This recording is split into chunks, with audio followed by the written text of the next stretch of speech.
What's up, ladies and gentlemen? We are building the side deltoids and the triceps today with my personally modified favorite shoulder press move. You are going to need an isolateral shoulder press machine.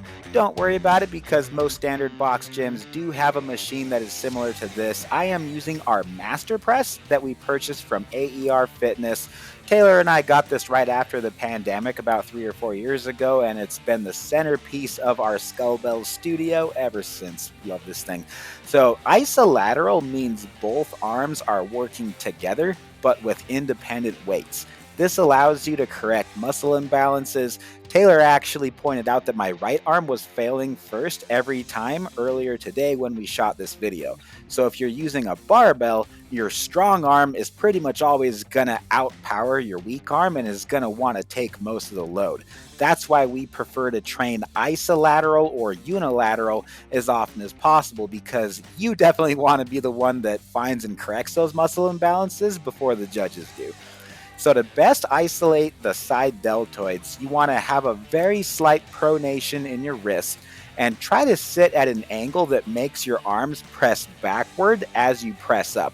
So then you're getting the best of both worlds between a shoulder pressing move and a behind the neck press. Behind the neck presses are great, but they're so hard on your rotator cuffs. So to best isolate the side deltoids, that's why this one has been a staple exercise for me. If I had to pick what my favorite shoulder exercise was of all time, it would have to be a toss-up between a side lateral raise and this shoulder press variation. I don't know, one of the two.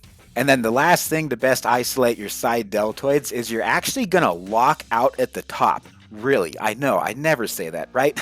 But the converging arms of this machine and a lot of machines like it, that actually helps you keep the side delts under tension. So you can actually squeeze them really hard at the top. All right, now the obvious one, chains. So these are totally optional. If you do have the opportunity to use chains though, I love it for a number of reasons. Bands will also serve a similar purpose, but not in the same way that chains do. I definitely get better results with chains. So these are, here again, optional, but they help me to better use my triceps. And that's one of the weaker points of my upper body. And so I try to get some extra tricep work here and there throughout the week when I can.